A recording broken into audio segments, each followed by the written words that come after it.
Srila Prabhupada ISKCON society के रूप में एक संस्था छोड़ करके नहीं गए, वो एक जिम्मेदारी छोड़ के गए। ये जिम्मेदारी है प्रचार कार्य को आगे बढ़ाने। उनके गुरु महाराज बोला करते थे, प्राण अच्छे जार से हेतु प्रचार। जिसके अंदर प्राण है वो कृष्ण भक्ति का प्रचार करता है। इसका अर्थ क्या है? जो प्रचार नहीं करता है वो मरा हुआ है। तो जिसके अंदर प्राण है वो प्रचार करता है। प्रभुपाद जी बोलते थे कि जो ये सोचता है कि मैं एक स्थान में रहूंगा, भजन करूंगा और सब कुछ ठीक रहेगा, प्रभुपाद जी बोलते थे वो आलसी है। हमें वैसे भक्त नहीं चाहिए। हमें कैसे भक्त चाहिए? जो प्रचार कार्य करें, जो कृष्ण भक्ति को आगे बढ़ाए, जन जन तक पहुंचाए। और उसी का फलस्वरूप है कि आज यहाँ पर इतने सारे भक्त बढ़ते ही जा रहे हैं, कृष्ण भक्ति का प्रचार बढ़ रहा है। और आगे संडे के दिन एक सेंटर भी खुलने वाला है। राधा चरण प्रभु भी आ गए हैं।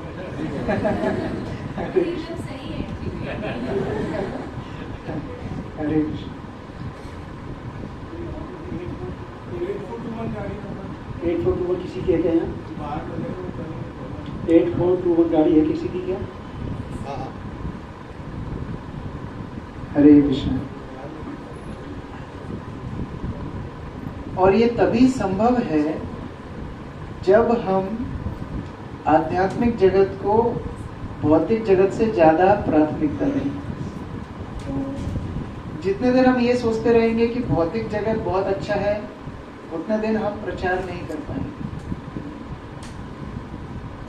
एक बार प्रभुपाद जी अमेरिका में कार में जा रहे थे और उन्होंने एक बोर्ड देखा, चिल्ड्रंस फेरी लैंड, बच्चों की खेलने की जगह। फेरी लैंड मतलब परियों का देश। प्रभुपाद जी उसको देख के बोलते हैं, अपनी केन उठा करके स्काई स्क्रैपर बिल्डिंग्स को दिखाते हैं, बोलते हैं दिस एडल्ट्स फेरी लैंड, ये बड़े लोगों का फेरी लैंड। केवल हमारी कल्पनाओं की ये परिस्थितियां हम देख रहे हैं आसपास में कि हम सुखी होंगे, ये अट्टालिकाओं को बना करके, ये भौतिक साम्राज्य को बढ़ा करके हम खुश हो जाएंगे, लेकिन ऐसा होता नहीं। तो प्रभुपाद जी चाहते थे कि भक्त लोग उनके शास्त्रों को गहन अध्ययन करें, कृष्ण भक्ति में खुद दृढ़ हो और दूसरों को जाकर के प्रचार करें। प्रभुपाद जी कभी भी ब्लाइंड फॉलोइंग नहीं चाहते थे। इसलिए जब हम इस्कॉन में आते हैं तो सबसे पहले सिद्धांत के ऊपर बहुत जोर दिया जाता है कि प्रोसेस में पहले हम सिद्धांत को समझें। फॉलोइंग कभी भी ब्लाइंड नहीं हो सकती। अंधा आदमी किसका फॉलो कर सकता है? यदि हमको किसी को रास्ता दिखाना है और पीछे वाला आदमी अंधा हो तो वो कैसे हमको फॉलो करेगा? Follower can never be blind, follower has to learn. जैसे प्रभुपाद एक दिन मॉर्निंग वॉक पे जा रहे थे और उन्होंने देखा एक बहुत बड़ा सुंदर मैंशन घर था। उसको देख करके प्रभुपाद बोलते हैं, देखो कितना सुंदर घर है, कितना बड़ा घर है। ऐसा घर यदि हमें मिल जाए तो हम कृष्ण की सेवा में लगाएंगे। सब डिवोटी खुश है, जय प्रभुपाद, जय प्रभुपाद, कितनी अच्छी बात कही। प्रभुपाद जी थोड़ा आगे बढ़ते हैं, फिर एक वहां पर लीमो गाड़ी खड़ी थी। बोलते कितनी अच्छी गाड़ी है, कितनी बड़ी गाड़ी है, ये गाड़ी यदि हमें मिल जाए हम कृष्ण की सेवा में लगाएंगे। डिवोटीज और खुश हो गए, जय प्रभुपाद, जय प्रभुपाद। थोड़ा और आगे बढ़े, वहां पर एक व्यक्ति अपने कुत्ते को घुमा रहा था। प्रभुपाद कितना अच्छा कुत्ता है, कितना बड़ा कुत्ता है, अगर ये कुत्ता हमें मिल जाए तो हम कृष्ण की सेवा में लगाएंगे। फिर डिवोटीज क्या बोले? जय प्रभुपाद। प्रभुपाद बोले तुम सब मूर्ख हो, कुत्ते का तुम क्या करोगे कृष्ण की सेवा में? तो प्रभुपाद जी बोलना चाहते थे कि ब्लाइंड फॉलोअर्स मत बनो, सिद्धांत को समझो। सिद्धांत बलिया चित्ते ना करो आलस, यहाँ होते कृष्ण लागी सुदृढ़ मानस। जो जितना सिद्धांत को समझता है, हमारी फिलॉसफी को समझता है, उसका कृष्ण के प्रति उतना ही मानसिक रूप से, आध्यात्मिक रूप से सुदृढ़ता आती है, निष्ठा आती है। इसलिए सिद्धांत को समझना बहुत जरूरी है। प्रभुपाद के बहुत सारे उपकार हैं हमारे समाज के ऊपर, पूरी पृथ्वी के ऊपर। उसमें से सबसे बड़ा उपकार एक है उनके ग्रंथ। जब हम प्रभुपाद के ग्रंथों को पढ़ेंगे, गहन अध्ययन करेंगे, तब हम समझ पाएंगे कि वास्तविकता में कृष्ण भावनामृत का उद्देश्य क्या है। हर एक पन्ने में बहुत कुछ शिक्षा है। और प्रभुपाद जी तो यहाँ तक बोल देते हैं प्रथम स्कंद में कि यदि आप ये भागवत को ठीक तरह से गहन अध्ययन करेंगे तो भागवत के पन्नों में कृष्ण का दर्शन कर पाएंगे। हमें कहीं बाहर नहीं जाना है। हम सोचते हैं कि भगवान का दर्शन होना या अनुभव होना बहुत कठिन बात है। प्रभुपाद बोलते हैं यदि आप पुस्तकों का गहन अध्ययन करेंगे तो भागवत के पन्नों में कृष्ण का दर्शन हो पाएगा। हर एक लीला, हर एक दृष्टांत से बहुत कुछ सीखा जा सकता है। आज हम श्रीमद् भागवत के 10वें स्कंद से भगवान की मथुरा विजय लीला से कुछ चर्चा करेंगे। भगवान ब्रजमंडल में, कृष्ण वृंदावन में 11 साल और 8 महीने रहे, 12 से कम। और उसके बाद कौन आ गए? अक्रूर आ गए उनको मथुरा लेने के लिए। तो जब भगवान वृंदावन में थे तो उनकी केयर फ्री लाइफ थी। अपने सखा बालकों के साथ खेलना कूदना, गाय की पूंछ पकड़ के भागना, मोर की एक्टिंग करना, ये सारी चीजें कृष्ण किया करते। और इस प्रकार का जीवन किसको बुरा लगेगा? हम सभी अभी कृष्ण की कल्पना जब करते हैं तो उनका वृंदावन लीला ज्यादा हमें आकृष्ट करती है। मैं भी जब कृष्णा बुक पढ़ रहा था तो वो फिर मथुरा लीला और फिर बाद में द्वारका बहुत डिफिकल्ट पड़ जाता है पढ़ने के लिए। लेकिन वृंदावन लीला एकदम मक्खन की तरह सब लोग पढ़ते चले जाते हैं। तो वृंदावन लीला का समापन और मथुरा लीला का शुरुआत बहुत बड़ी शिक्षा देती है। क्या शिक्षा देती है? कि हमारे जीवन में जब हम भक्ति में आते हैं तो बहुत सुंदर रूप से हमें लगता है कि नाचो गाओ भक्त संगे करो संकीर्तन, बड़ो मधुर महाप्रभुर वचन। कितना सुंदर समाज है, आओ पहले खाओ फिर लेक्चर सुनो तो उसके बाद कीर्तन करो, नृत्य करो, खुशी से रहो। कितना मधुर ये संसार है। लेकिन एक समय ऐसा आएगा जब हमको जिम्मेदारी भी लेनी पड़ेगी। जो जिम्मेदारी नहीं लेते हैं वो भक्ति में खुश नहीं रह पाते। किसी को दूर से देख करके लग सकता है कि कितनी मुश्किल है। अभी हम ट्रेन से आए अवंतिका से, तो हमारी बर्थ के पास में एक बर्थ थी जहाँ पर एक माता थी और उसका छोटा सा बच्चा था। तो पूरी रात बच्चा रो रहा था। तो हम लोग सोच रहे थे बाप रे क्या आफत है, पूरी रात बच्चा रो रहा है, सोने नहीं दे रहा है। लेकिन क्या माता इस तरह सोचती है? क्योंकि माता को पता है ये जिम्मेदारी से क्या अनुभव होता है, क्या प्रेम का आदान प्रदान होता है। जिनको पुत्र या पुत्री नहीं है वो कभी भी ये चीज नहीं समझ सकते, है ना। जैसे मेरा बैग है, बैग में थोड़ा ज्यादा वजन हो जाता है तो मुझे लगता है कि ये बैग क्यों मैं टांग के घूम रहा हूँ, है ना। लेकिन माता 9-10 किलो के बच्चे को पूरा दिन लेकर के घूमती है, उसको क्या लगता है? उसको ये बोझ लगता है? उसको बोझ नहीं लगता है। जिम्मेदारी उठाना बोझ नहीं है। जिम्मेदारी उठाने में जो आनंद है वो आनंद हम बिना जिम्मेदारी के कभी नहीं सीख सकते, कभी नहीं समझ सकते। यहाँ कृष्ण का अभी एक ऐसा जीवन शुरू होने वाला है जहाँ कृष्ण अपने मनोरंजन के साथ एक बड़ी जिम्मेदारियां उठाने वाले हैं। भक्ति में दोनों ही डेंजरस है। एक तो होता है केयर फ्री डिवोटी, उसको कुछ मतलब नहीं है, वो मस्त आएगा खाएगा बैठेगा चला जाएगा। और दूसरे होते हैं कि इतने कॉन्स्टिपेटेड हो जाते हैं सिद्धांतों को लेके या गंभीरता को लेके, अपनी नाक में मक्खी भी नहीं बैठने देते। तो दोनों ही खतरनाक है। दोनों का बैलेंस रखना बहुत जरूरी है। कृष्ण वध करने गए हैं कंस का, लेकिन इतना आनंदमय रूप से करेंगे पूरी लीला, इतने आनंदमय रूप से करेंगे जैसे मानो कोई खेल खेल रहे।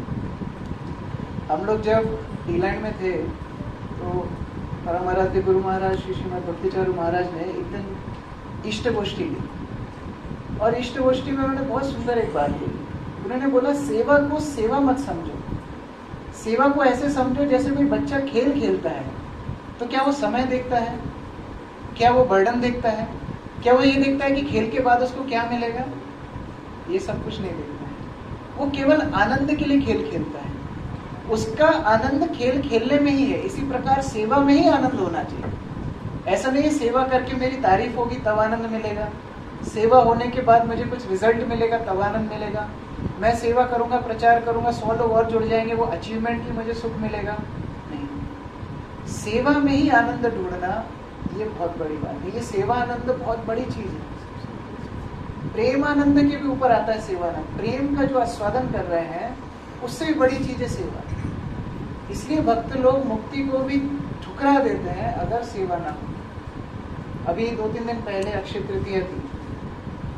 अक्षय तृतीया वैसे क्यों फेमस है? वो तो डिवोटी बन गए आप इसलिए। अक्षय तृतीया है गोल्ड की ब्रिक्स खरीदो और स्टोर करो। लेकिन आध्यात्मिक रूप से अक्षय तृतीया का क्या महत्व है? चंदन यात्रा। चंदन यात्रा उस दिन शुरू हुई। चंदन यात्रा किसने शुरू की थी? श्रील माधवेंद्रपुरी। माधवेंद्रपुरी आध्यात्मिक जगत में कौन है? कल्प वृक्ष है। जब भगवान ने उनको बोला होगा कि माधवेंद्र या जो भी उनका वहां नाम होगा कि आपको भौतिक जगत में जाना है, तो उनको कैसी फीलिंग आई होगी?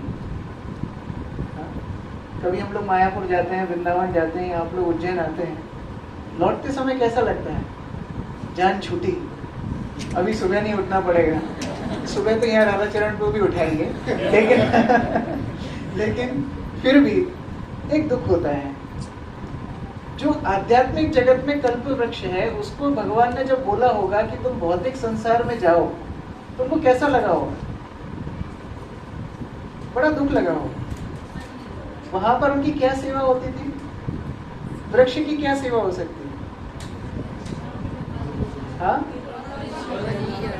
वृक्ष की सेवा है कृष्ण जब आएंगे उनको शीतलता प्रदान करें। तो वही माधवेंद्रपुरी जब भौतिक जगत में आते हैं, सिचुएशन बदल गई, काल बदल गया, परिस्थिति बदल गई, लेकिन सेवा नहीं बदली। उन्होंने यहाँ पर आके क्या किया? चंदन दे करके भगवान को शीतलता प्रदान। ये सीख हमको हमारे आचार्यों से सीखनी है। कोई भी परिस्थिति बदल जाए, हमारी जिम्मेदारी बढ़नी चाहिए, घटनी नहीं चाहिए। जो रेसलर्स होते हैं, जो फाइटर्स होते हैं, एथलीट्स होते हैं, अपनी जब प्रैक्टिस शुरू करते हैं, हो सकता है वो 10 मिनट वार्म अप करते हो, 15 मिनट वार्म अप करते हो। क्या 5 साल बाद भी 10-15 मिनट ही करेंगे? उस समय उनका कितना वार्म अप होगा, कितना एक्सरसाइज, कितनी नेट प्रैक्टिस होगी? घंटों की होगी। तो आज से 5 साल पहले अगर हम भक्ति में आए थे, उस समय हमारे जो नियम थे, जो हमारी साधना का स्तर था, क्या 5 साल बाद भी वही रहना चाहिए? कि हमारी जिम्मेदारियां, हमारी भक्ति, हमारी साधना, हमारा उत्साह और ज्यादा बढ़ना चाहिए। ये हमें देखना। अभी मैं कुछ स्टूडेंट्स के साथ वृंदावन गया था और वृंदावन में गोपीनाथ जी का मंदिर है। गोपीनाथ जी के मंदिर के थोड़ा ही पास में मधु पंडित गोस्वामी की समाधि है। आप में से बहुत सारे भक्त गए होंगे। तो वहां पर हम जब दर्शन करने गए, वहां के पुजारी बताते हैं कि आज भी मधु पंडित गोस्वामी रोज जाकर के गोपीनाथ की सेवा करते हैं। तो हमने कहा हाँ करते हैं, अच्छी बात। उन्होंने कहा नहीं, आपको विश्वास नहीं हो रहा है। 3 दिन पहले यहाँ पर एक आदमी सो रहा था। वो थोड़ी पतली सी गली, उसमें एक व्यक्ति सो रहा था। तो मधु पंडित गोस्वामी जा रहे थे सुबह मंगला आरती के समय, और अगर उनको जाना है तो व्यक्ति को उलांगेंगे तो नहीं, उसको उठाया। उसने दर्शन किया मधु पंडित गोस्वामी का कि वो जा रहे हैं, और उन्होंने बोला मैं नित्य रूप से गोपीनाथ की सेवा करने जाता हूँ सुबह, तो ये रास्ते में मत सोया करो। कहने का मतलब क्या है? शरीर गया, अभी वो आध्यात्मिक संसार में आध्यात्मिक जीवन जी रहे हैं, लेकिन सेवा बहुत ऊंची बात है। हमारे स्तर पे हम कितनी जिम्मेदारी लेते हैं, इससे पता पड़ता है हमारा आगे कितना भक्तिमय जीवन सुखद होने वाला है। जो जिम्मेदारी नहीं लेगा वो वैसे ही साइड में हो जाएगा। हम लोग उज्जैन में एक स्टेप करते हैं, जो लोग गए उनको, प्रभु जी इसको एक्सपीरियंस होगा। एक फास्ट स्टेप ऐसी होती है जिसको वो नहीं आती ना, वो अपने आप पिट के बाहर हो जाता है। वो एक स्टेप ऐसी है, उसमें जिसको वो स्टेप नहीं आती है उसको अपने आप वो बाहर हो जाएगा डांस की। ये भक्ति भी ऐसे ही है। जो ये नृत्य नहीं सीख पाया वो अपने आप ही साइड हो जाता है। इसलिए हमें और जिम्मेदारी लेना है। जैसे कृष्ण यहाँ पर ले रहे हैं, कृष्ण अपना वृंदावन छोड़ के मथुरा आए। मथुरा में अक्रूर उनको बोलते हैं हमारे घर पे रुकिए। कृष्ण बोलते नहीं नहीं, हमारे गोप कुमार हैं, हम उद्यान में रुकेंगे और थोड़ा एक्सप्लोर करेंगे सिटी को। कृष्ण भी टूरिज्म में विश्वास रखते थे, एक्सप्लोर करने में। सिटी को जब एक्सप्लोर कर रहे थे, बहुत लोगों से मिलते हैं, धोबी से मिलते हैं, बहुत सारी लीला है। उसी बीच में हमको एक विशेष व्यक्ति दिखता है। कौन? त्रिविक्रा, कुब्जा। कुब्जा कौन थी? कुब्जा कंस के लिए चंदन इत्यादि लेप बना करके ले जाए थे। बहुत सुंदर थी कुब्जा, युवा थी, लेकिन उसकी पीठ मुड़ी हुई थी, क्रूकेड, हंचबैक, मुड़ी हुई थी। कृष्ण उसको दूर से देखते हैं और उसके प्रति आकृष्ट हो जाते हैं। कोई व्यक्ति बोल सकता है कि ऐसा क्या था कुब्जा में जो आकृष्ट हो गए? ऐसा क्या था, क्या कारण था कि कृष्ण कुब्जा के पास चले गए? क्या कारण था? चंदन। चंदन आता है तो सब कुछ चंदन से रिलेटेड होगा, जरूरी नहीं है। क्या कारण था कि कृष्ण कुब्जा के पास गए?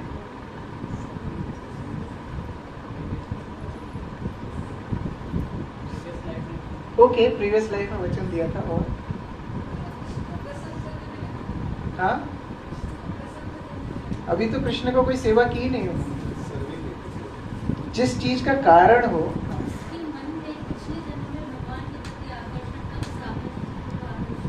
ठीक है, पिछले जन्म में आकर्षण था।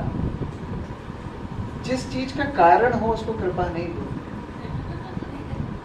कृपा का मतलब ही है जिसका कारण ना हो। कॉस्टलेस कंपैशन, हम सुबह भी चर्चा कर रहे हैं। करुणा कभी भी सिलेक्टिव नहीं होती, करुणा बस आ जाती है। उस प्रकार जब भगवान ने दूर से कुब्जा को देखा तो निश्चय किया मुझे इसके ऊपर करुणा करनी है। देखिए, भौतिक संसार में बहुत कष्ट रहेंगे। जैसे कुब्जा की जो स्थिति थी, क्या वो कल्पना कर सकती थी कृष्ण एक दिन आएंगे, उसको सुंदर बना देंगे? ऐसा कुछ कल्पना कर सकती थी? लेकिन भौतिक संसार में रहते हुए कृष्ण की करुणा की प्रतीक्षा करना, जैसा कि माता जी बोल रही पिछले जन्म से प्रतीक्षा करना, ये हमारे हाथ में है। प्रभुपाद जी एक बार मायापुर में थे, तब कुछ भी बिल्डिंग नहीं बनी थी। प्रभुपाद जी के जो झोपड़ा है आपने देखा होगा, एंट्री पर ही एक हट है, उधर प्रभुपाद जी रहते थे। और उसके पीछे कुछ भक्त लोग सोते थे, वहीं पर किचन था, वहीं पर खाते थे। खिचड़ी बनती थी एक बड़े पात्र में, और खिचड़ी कैसी बनती थी? नीचे से जली, बीच से पकी, ऊपर से कच्ची, है ना? इस प्रकार की, और यही पूरे दिन का मील होता था। तो जब स्कूप लेता था सर्विंग करने वाला, तो आइसक्रीम नहीं आती आजकल 3 फ्लेवर की, ऐसी आइसक्रीम जैसी खिचड़ी लोगों को सर्व होती थी वहाँ के भक्त लोग। और भक्त लोग उस खिचड़ी को सोचते थे कि अब जली वाली खाऊं या कच्ची वाली खाऊं या पकी वाली खाऊं, क्या खाऊं? प्रभुपाद जी भी वहीं बैठते थे साथ में सब भक्त। प्रभुपाद जी उनको देख करके बोलते हैं, डिवोटीज नेवर सफर। डिवोटीज प्रभुपाद को देखते हैं, अच्छा डिवोटीज नेवर सफर। प्रभुपाद जी उसको बोलते हैं, yes, because this is temporary inconvenience for permanent convenience. ये एक स्थायी परिस्थिति है। इस परिस्थिति से हमें बाहर निकल के भगवान की कृपा की प्रतीक्षा करना है। ये प्रतीक्षा करना बहुत जरूरी है। हम लोग कई बार भक्ति में बहुत धैर्य खो देते हैं। एक सिंपल लॉजिक है, कभी भी हम कोई प्रोडक्ट का कंपैरिजन करते हैं, यदि मान लीजिए आप कोई टूथपेस्ट को 1 वीक तक यूज कर रहे हैं, अभी कोई दूसरा टूथपेस्ट आपके पास आया, तो आप कितने दिन उसको यूज करके कंपेयर कर पाएंगे? 1 दिन, 1 टाइम। कंपेयर कैसे हो सकता है? समझो, पिछला टूथपेस्ट 1 वीक यूज किया, दूसरा टूथपेस्ट कितने दिन यूज करना पड़ेगा? कम से कम 1 हफ्ते तो करेंगे ना। कंपैरिजन कैसे होगा? जस्टिफाइड नहीं। जितने साल हमने भौतिक संसार में बिताए हैं, क्या उतने साल हमने भक्ति प्रैक्टिस कर चुकी है अभी? फिर तो कंपैरिजन करना चाहिए ना। कम से कम इतने साल तो हमें भक्ति जीवन में निष्ठावान रूप से प्रैक्टिस करना चाहिए। उसके बाद कंपेयर कीजिए कि रिजल्ट क्या है। हम भक्ति में जब आते हैं धैर्य खो बैठते हैं, क्विक रिजल्ट्स। और भौतिक संसार में हमने तो देखा है, एक आइसक्रीम के लिए 2-2 घंटा लाइन में लगने के लिए तैयार है ना? और मंदिर में जब हम प्रसाद बांटते हैं, कई लोग तो चले प्रभु जी बहुत लंबी लाइन, उनको ले जाके बाहर देना पड़ता है। धैर्यता भक्ति में जरूरी है। भौतिक संसार तो वैसे ही चल रहा है। तो कुब्जा ने धैर्य रखा और प्रतीक्षा की सरल भाव से कि कृष्ण आएंगे। तरक्की का मतलब, आध्यात्मिक उन्नति का मतलब ये नहीं कि हम कॉम्प्लिकेटेड हो जाएं और बहुत जटिल कठिन हो जाएं। जैसा मैं थोड़ी देर पहले बोल रहा था, नाक पे मक्खी भी ना बैठने में, ऐसा नहीं है। एक बार प्रभुपाद किसी ने एक घड़ी ला करके दी, अभी एप्पल वॉच है, पहले एप्पल वॉच नहीं थी, उसी प्रकार की डिजिटल वॉच प्रभुपाद ने देखी, उसको पहनाया एक भक्त ने। प्रभुपाद ने कहा इसमें टाइम कहाँ है? प्रभुपाद को भक्तों ने बोला प्रभुपाद जी बगल में जो बटन है ना, उसको अगर आप प्रेस करेंगे तो टाइम दिखेगा डिजिटल। प्रभुपाद ने बोला अच्छा यही तुम्हारा एडवांसमेंट है, पहले एक हाथ से टाइम दिख जाता था, अभी दोनों हाथ ही सुना था। तो कॉम्प्लिकेटेड होना तरक्की का निशान ही नहीं है, सरल होना तरक्की का निशान है। कितना भक्ति में सहज सरल हो पाए। जितने हमारे गोस्वामी थे, ऋषि थे, साधु थे, जितने भी थे वो सरल थे, सरल हृदय, इसलिए भगवान उनके प्रति आकृष्ट हो गए।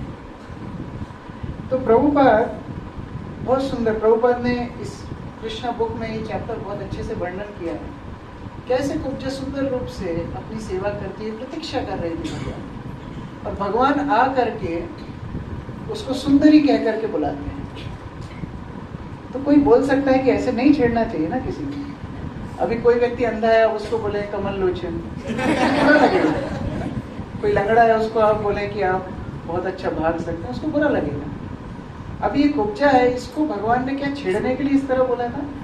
क्या लगता है आप? हाँ, उनको उस तरह सुंदर बनाने की सक्षमता कृष्ण में थी, इसलिए उनका नाम है सत्यवाक। जो भगवान बोल देते हैं वो सत्य हो जाता है। इसी तरह भक्त भी होते हैं सत्यवाक, जो वो बोल देते हैं वो सत्य हो जाता है। आपने एक चीज गौर की होगी, कोई भी संकीर्तन के बाद, आरती के बाद जो प्रेम ध्वनि देते हैं वो सीनियर मोस्ट डिवोटी देते हैं। आपने कभी गौर किया क्यों देते हैं? कि पता पड़ना चाहिए ग्रुप का लीडर कौन है। क्यों देते हैं सीनियर मोस्ट? ओके, हाँ, जो बोलेंगे तो क्या हो जाएगा? जय ध्वनि में ऐसा क्या है? Assembled devotees. जय ध्वनि के लास्ट में हम बोलते हैं समवेत भक्त जितने इकट्ठे हुए हैं उन सबकी जय हो, उसी में हम भी लेटे हैं साइड में। तो ये शुद्ध भक्त जब भगवान को बोलेंगे कि ये जो सारे इकट्ठे हुए हैं इन सबकी जय हो, तो उसमें हमारा भी टिकट कट जाएगा। सत्यवाक। भगवान ने एक बार सुंदरी बोल दिया, अभी उनको सुंदरी बनाकर ही छोड़ेंगे। भगवान इस प्रकार कुब्जा की सुंदरता से आकृष्ट नहीं हुए थे। देखिए भागवत के एकादश स्कंद में कहानी आती है, एकादश या द्वादश, नर नारायण को प्रलोभन देने के लिए देवता बहुत सारी अप्सराएं भेजते हैं, और नर नारायण अपने शरीर से उनसे भी बहुत ज्यादा सुंदर अप्सराओं की सृष्टि करते हैं, जिसको देख के देवता चक्कर खा के गिर जाते हैं। और बाद में वही देवता उनसे बोलते हैं अप्सराएं हमको स्वर्ग के लिए दे दो। तो जो भगवान अपनी शरीर से इतनी सुंदर अप्सराएं प्रकट कर सकते हैं, वो बाहर की कुब्जा से आकृष्ट नहीं होते। जो मिठाई की दुकान का ओनर है वो मिठाई चोरी नहीं करेगा कभी, है ना? उसी प्रकार से भगवान की जो माधुर्यमा है, जो सौंदर्य है, जो श्रृंगार है, वो किसी भौतिक संसार की चीजों से आकृष्ट नहीं होती। लेकिन कृपा देने के लिए भगवान कुब्जा के पास में जाते हैं और बोलते हैं वो सुंदर। कुब्जा को पहली बार इस तरह किसी ने बोला था। भागवत में कुब्जा का नाम ही नहीं है। कुब्जा का अर्थ, उसका नाम कुब्जा नहीं था। कुब्जा का अर्थ है जो कुबड़ी हो, और दूसरा नाम भागवत में त्रिवक्र। त्रिवक्र मतलब 3 जगह से मुड़ी हुई। उसका नाम ही नहीं है भागवत में, पूरा शहर उसका नाम ही नहीं जानता था, उसको कुबड़ी कह करके बुलाते थे। कृष्ण बोलते ये भी 3 जगह से टेढ़ी, मैं भी 3 जगह से टेढ़ा, तो हमारी अच्छी पटेगी। कृष्ण किसी प्रकार से संबंध ढूंढ लेते हैं, है ना। हम लोग बोलते हैं जगन्नाथ, पूरे जगत के नाथ। जगन्नाथ बोलते हैं अगर मैं पूरे जगत का नाथ हूं तो मुझे इनके जैसा व्यवहार करना पड़ेगा। कैसा इनके जैसा व्यवहार? ये लोग बीमार पड़ते हैं तो मुझे बीमार पड़ना पड़ेगा, इसलिए जगन्नाथ हर साल बीमार पड़ जाते हैं। बोलते ये लोग शरीर चेंज करते हैं तो मैं भी नव कलेवर करूंगा, तो जगन्नाथ का नव कलेवर भी होता है। ये लोग भी ट्रिप पे घूमने जाते हैं तो मैं बहन भाई के साथ घूमने जाऊंगा, तो रथ यात्रा हो जाती है। उस प्रकार से भगवान रीजन ढूंढते हैं टू कनेक्ट विद अस। भगवान ये बताना चाहते हैं कि मैं कोई, मान लीजिए कोई बच्चा है, उसके पिता के 2 सींग हैं, वो कनेक्ट कर पाएगा क्या उनसे? कभी नहीं कर पाएगा। अब नरसिंह देव को देख के किसको वात्सल्य प्रेम आएगा? वात्सल्य मतलब जिस खंबे से निकले टेक्निकली वो उनकी माता है, माता को ही फोड़ के निकले तो उनके प्रति किसको वात्सल्य आएगा? हम उनको सम्मान कर सकते हैं, प्रार्थना कर सकते हैं, सुरक्षा की याचना कर सकते हैं, लेकिन जब संबंध की बात आती है, प्रेम की बात आती है, वहां कृष्ण बहाना ढूंढते हैं कि मैं अपने भक्तों के साथ कैसे प्रेम का संबंध जोड़ूं। और वही संकल्प के साथ, वही करुणा के साथ कृष्ण त्रिवक्र के पास जाते हैं, जिसका कोई नहीं है उसके पास, अनजान। कृष्ण के लिए त्रिवक्र कुब्जा अनजान थी।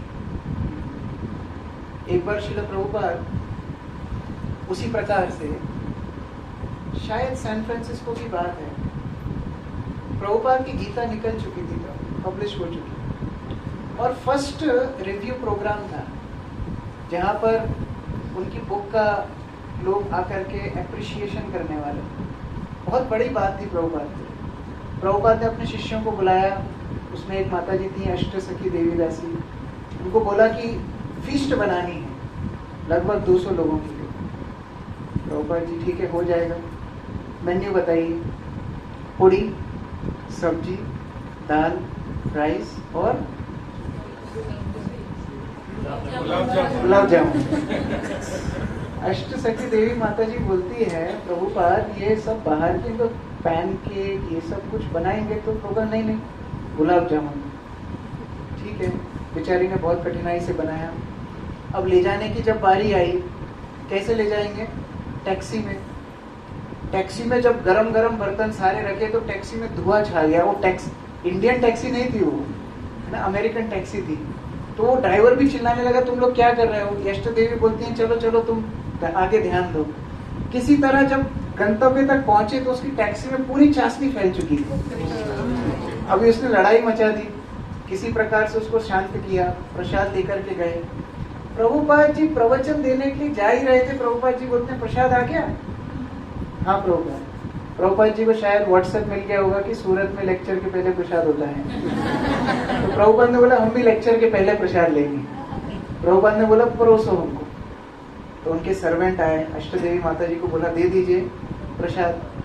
सब कुछ जमा करके माता जी ने दे दिया। प्रभुपाद ने पूड़ी खाई, सब्जी खाई, राइस खाया, दाल खाई। अब बारी आई गुलाब जामुन। एक गुलाब जामुन प्रभुपाद ने खा लिया, बड़ा अच्छा लगा। प्रभुपाद ने सर्वेंट को दोबारा भेजा दूसरा लेकर के आओ। दूसरा गुलाब जामुन लेकर के आए, प्रभुपाद जी वो भी खा गए। तीसरा, चौथा, पांचवा, छठवा, सातवां, 7 गुलाब जामुन खा गए। अब जब 8वां लेने के लिए सर्वेंट आया तो माता जी को लगा ये सही में प्रभुपाद खा रहे हैं कि सर्वेंट खा रहे हैं। सर्वेंट लोग बड़े चतुर होते हैं, लेकर के जाते हैं डब्बे भर भर के, गुरु थोड़ा सा खाते हैं बाकी हरे कृष्ण। तो 8वां गुलाब जामुन जब लेकर के जा रहे थे तो ये माता जी भी साथ में आ गई। प्रभुपाद जी ने 8वां गुलाब जामुन खाया, माता जी ने हाँ प्रभुपाद जी खा रहे हैं। आधा खाया और आधा रख दिया। सब लोग सोच रहे अभी महाप्रसाद मिलेगा, अभी सब झपट्टा मारने के लिए तैयार। प्रभुपाद जी बोलते हैं so keep this gulab jamun, when I return to bury place I eat again. वहां जाके मैं दोबारा खाऊंगा। माता जी को समझ में आ गया बहुत अच्छे गुलाब जामुन बने। सब बड़े प्रेरणास्पद, बड़े खुश हो गए। प्रोग्राम हुआ, बड़े बड़े स्कॉलर्स ने आकर के प्रशंसा की, प्रभुपाद जी बड़े प्रसन्न हुए। प्रोग्राम के बाद वो लोग ड्राइव कर रहे थे मंदिर वापस, और पीछे 5 जने ठुस के बैठे थे कार में, आगे प्रभुपाद और ड्राइवर। प्रभुपाद जी रास्ते में जा रहे थे, सब भक्त सोच रहे थे प्रभुपाद जी कुछ तारीफ करेंगे, कुछ अप्रिशिएशन करेंगे। जब झुक के देखा, प्रभुपाद जी की आंखों में आंसू थे। क्या बात हो गई, इतना सक्सेसफुल प्रोग्राम, इतना अच्छा प्रभुपाद जी ने प्रसाद लिया, क्या गलती हो गई हमसे। पूरे रास्ते प्रभुपाद रोते रहे। मंदिर गए, मंदिर की सीढ़ियां चढ़ रहे, रोते रोते अपने कक्ष में चले गए। भक्तों को बड़ा विस्मय हो रहा था, क्या ऐसी बात हो गई, क्या दुख प्रभुपाद को मिल गया तो इसके कारण प्रभुपाद रो रहे हैं। भक्तों ने सोचा अब जा करके पूछना चाहिए। कमरा खोल करके प्रभुपाद के अंदर जब गए कक्ष में, तब भी प्रभुपाद रो रहे थे। तो लोग पूछते हैं, प्रभुपाद क्या हुआ, हमसे ऐसी कौन सी गलती हो गई, हमने क्या अपराध कर दिया जो आप इस प्रकार से दुखी हो रहे हैं। प्रभुपाद, डोंट यू सी, उन्होंने देखा नहीं, ये सारे रास्ते में जितने लोग तुमने देखे नहीं, ये सब सोच रहे हैं कि ये मजा कर रहे हैं इंद्रिय तृप्ति में, लेकिन ये कृष्ण से अलग होकर के सफर कर रहे हैं, ये दुखी हैं। इनको समझ में नहीं आ रहा है कि दुखी में इनकी दुख देख करके रो रहा हूँ। इसको बोलते हैं करुणा। स्ट्रेंजर के लिए, जिसको हम जानते नहीं हैं, जिसके प्रति हमारा कोई संबंध नहीं है, ऐसे व्यक्ति को देख करके भी करुणा रखना, ये एक विलक्षण गुण है। तो कृष्ण उसी गुण को, कृष्ण तो करुणा सिंधु है, तो उसी गुण के साथ कृष्ण पहुंच गए कुब्जा के पास। आचार्य लोग बताते हैं कुब्जा की जो कुबड़ स्थिति थी, वो भौतिक संसार में हर जीवात्मा की स्थिति थी। माया के वशीभूत होकर के हम अपने शुद्ध विलक्षण जो गुण हैं आत्मा के, उनको खो करके हम भी टेढ़े हो गए। किसी को भौतिक संसार अच्छा लगता है, किसी को मुक्ति अच्छी लगती है, कोई भक्ति जीवन में आकर भी मर्त्य बुद्धि रखता है, गुरु के प्रति, वैष्णव के प्रति, भगवान के प्रति उनकी हमेशा तिरस्कार करने की भावना, फॉल्ट फाइंडिंग की भावना, इस प्रकार की उनकी चेतना रहती है। लेकिन टेस्टर होता है ना, टेस्टर में उदाहरण बहुत अच्छा लगता है। ये जैसे स्विच बोर्ड है, इसको सही करने के लिए आप इलेक्ट्रिशियन को बुलाएंगे, तो वो टेस्टर लेकर के आता है। टेस्टर क्या करता है, ये बताता है इलेक्ट्रिसिटी आ रही है कि नहीं आ रही है, राइट। कितने वोल्ट टेस्टर टेस्ट कर सकता है इंडिया में? 220। अभी वही टेस्टर को लेकर के वो इलेक्ट्रिशियन डीपी पर पहुंच जाए, तो वहां पर वो टेस्टर हाई टेंशन वायर में लगा दे, तो क्या होगा, टेस्टर भी जाएगा और ये भी जाएगा, है ना। तो हमारी बुद्धि भौतिक संसार तक तो ठीक चलती है, ठीक है, ये अच्छा है, ये बुरा है, ये, अब वही गणित हम आध्यात्मिक जगत में लगाने लगते हैं। वैष्णवों के प्रति, गुरु वर्ग के प्रति, वरिष्ठ भक्तों के प्रति, भगवान के प्रति हमारी बुद्धि भी जाती है, हम भी जाते हैं। तो इस परिस्थिति से बचना चाहिए। हमारी कुबड़ता है भक्ति में, इससे हम कितने भी अच्छे भक्त बनने की हमारी संभावना हो, वो संभावना रुकती है, इसलिए हमें उससे बचना चाहिए। कुब्जा अपना परिचय देती है, कृष्ण मैं कंस की सेविका हूँ, उसके लिए मैं सुंदर चंदन लगाती हूँ, बहुत सारे सुगंधित पदार्थ बना करके लेकर के जाती हूँ। कृष्ण बलराम बोलते हैं तो हम भी नए आए, हमारी भी कुछ सेवा कीजिए। और सबके सामने कुब्जा कृष्ण और बलराम को चंदन लगा। कृष्ण को सामान्य चंदन पीला कलर का और बलराम को नीला कलर, उसमें कुछ रंग मिक्स कर, सुंदर कॉन्ट्रास्ट। कृष्ण है श्याम वर्ण, उनके ऊपर पीला चंदन, और बलराम है श्वेत वर्ण, उनके ऊपर नीला चंदन, चंदन से डेकोरेट करती है। ये बहुत बड़ी गुण को बताता है। भरे बाजार में बीच में कंस के महल के सामने ये चीज हो रही है। देखिए वृंदावन में सर्वश्रेष्ठ भक्त कौन है? गोपियां। लेकिन दिन के समय गोपियां भी अपने घर वालों के सामने, कृष्ण के सामने नहीं आती। दो तरह की जो दो भक्तों का गुणगान भागवत में हुआ है। जय तुझे पत्नी जय नागपत्नी गण, भक्ति ते जहार पाइलो गोविंद चरण। नागपत्नी और द्विज पत्नी, ब्राह्मणों की पत्नी जिन्होंने यज्ञ भाग पहले कृष्ण को अर्पित किया, क्या पतियों के सामने किया? पतियों से छुप के पीछे से निकल के जंगल में जाकर के दी। नागपत्नी जब कालिया अपने फुल उसमें था, पावर में, तब के नागपत्नियों ने प्रार्थना की, जो पूरा धुल पिट गया उसके बाद प्रार्थना की, है ना। तो सबने अपनी भक्ति तो प्रदर्शित की है, लेकिन कुब्जा ने साहस दिखाया है।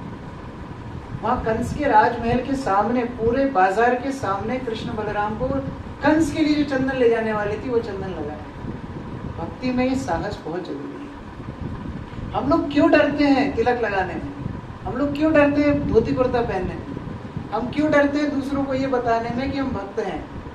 हम इस पृथ्वी पर सबसे महान कार्य कर रहे हैं, कृष्ण भक्ति करना। श्रद्धा शब्द विश्वास सुदृढ़ निश्चय कृष्ण भक्ति कैले सर्व कर्म कृत होय।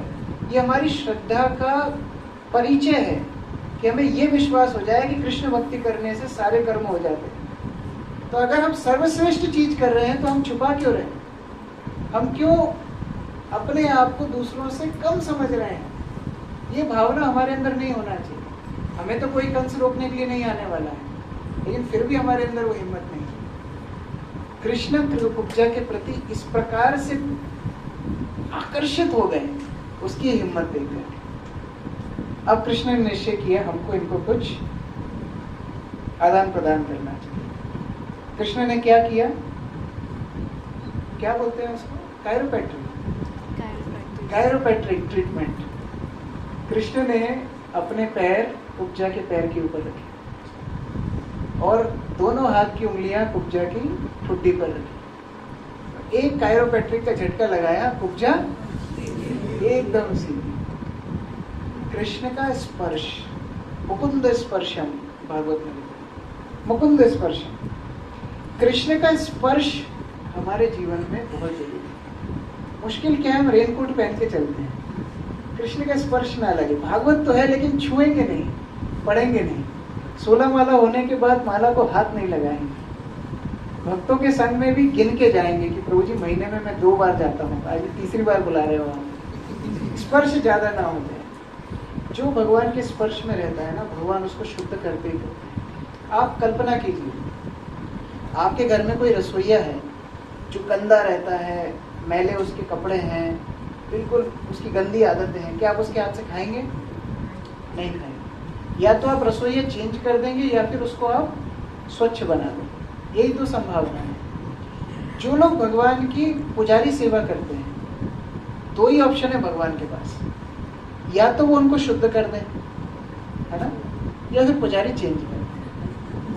2 ही है। नहीं तो उनके हाथ से अशुद्ध मन से भगवान खा ही नहीं सकते, तो भगवान तो भूखे रह जाएंगे, क्योंकि भगवान है भावग्राही जनार्दन। तो 2 ही ऑप्शन है, या तो आप सीधे कर दो या तो चेंज कर दो। हमारा काम क्या होना चाहिए? हमको पकड़ के रखना है। अगर हम छोड़ के नहीं जाएंगे तो भगवान Krishna will be bound to purify us. इसलिए गुरु महाराज एक सॉन्ग गाते थे, छोड़ के तेरा द्वार दाता और कहीं ना जाऊं। आपका द्वार छोड़ के मैं जाऊंगा ही नहीं, मैं जैसा भी हूं यहीं पर पड़ा रहूंगा। आपका स्पर्श जब होगा मैं शुद्ध हो जाऊंगा। मुझे अपने आप पे भरोसा नहीं है, मुझे आपके ऊपर भरोसा है। और गुरु वैष्णव हमें वही मौका देते हैं। प्रभुपाद जी ने जब प्रथम दीक्षा दी थी, उसमें एक माता जी थी, रुक्मिणी माता जी, बहुत सुंदर दिखती थी। तो वो प्रभुपाद जी के सामने जब आई, प्रभुपाद जी ने उनका नाम दिया, तुम्हारा नाम है रुक्मिणी देवी दासी। प्रभुपाद जी ने पहली चीज बोली, यू आर वेरी ब्यूटीफुल, तो बहुत सुंदर हो। माताओं को ये सुनने में बड़ा मजा आता है, you are very beautiful. Prabhupada ने उसमें एक और लाइन ऐड कर दी, now you are externally beautiful but you have to become internally beautiful. आपको आंतरिक रूप से सुंदर बनना है। कुब्जा का शोधन केवल बाह्य रूप से नहीं हुआ, आंतरिक रूप से जो कंस की सेवा करने में रत थी, अभी कृष्ण की सेवा में पूर्ण रूप से लग गई। पूरे भरे समाज के सामने कृष्ण को चंदन लगा करके डिक्लेयर कर दिया है कि आज से मैं कंस की सेविका नहीं हूँ, कृष्ण की सेविका। और फिर कृष्ण को बोलती है, आप हमारे घर पे आई है। कृष्ण भी बोलते हैं, हाँ, आप जैसे सुंदर स्त्रियों का घर तो हम जैसे बालों का शेल्टर है। तो ऐसी ऐसी बातें भगवान उनके साथ करते हैं और फिर बाद में कुब्जा को संतुष्ट करते हैं कंसवध के बाद। कहने का तात्पर्य है, हम सभी ये भौतिक संसार में अलग अलग वासनाओं में घिरे हुए हैं, अलग अलग क्रूकेडनेस हमारे अंदर है, हम सब कुब्जा हैं। हमें केवल धैर्य से कृष्ण का स्पर्श प्राप्त करने के लिए प्रार्थना करें। किसी प्रकार से कोई वैष्णव हमारे जीवन में आ जाए, किसी प्रकार से कृष्ण का स्पर्श हमारे जीवन में हमेशा होता है। इसीलिए भगवान, इसलिए श्रील प्रभुपाद इस पे बहुत बल देते थे, नित्यम भागवत सेवन, नित्यम, मंथली नहीं, वीकली नहीं, नित्यम। रोजाना भागवत का स्पर्श हमारे जीवन में होना चाहिए। भागवत ग्रंथ हो, भागवत भक्त हो, स्पर्श उनका हमारे जीवन में छूटे। अगर वो स्पर्श हमारे जीवन से छूट जाएगा, हम दोबारा से कलुषित हो जाएंगे, दोबारा से हमारी चेतना नीचे गिर जाएगी। जिस प्रकार पानी हमेशा नीचे की तरफ ही बहता है, हमारी चेतना भी नीचे की तरफ ही बहती है। तो ये मुकुंद स्पर्शम, मुकुंद का स्पर्श, कृष्ण का स्पर्श हमारे जीवन में उतना ही महत्वपूर्ण है जैसा कुब्जा को एक स्पर्श मिलकर कुब्जा पूर्ण रूप से सुंदर ही बन गई। तो हमें भी गुरुवर्ग के चरणों में प्रार्थना करना चाहिए, कृष्ण के चरणों में प्रार्थना करना चाहिए कि हम सब कुब्जा हैं, आप हमारे जीवन में आकर के स्पर्श कीजिए, हमें भी आप अपने जीवन में सुंदर बनने का अवसर दीजिए, आंतरिक रूप से भक्ति की सुंदरता हमारे जीवन में आए और फिर हम आपकी सेवा कर सकें। जगत गुरु श्रील प्रभुपाद की, शंकराचार्य श्रीमद् भागवतम की, समवेत भक्तवृंद की, हिताय गौर प्रेमानंदे, हरे कृष्ण।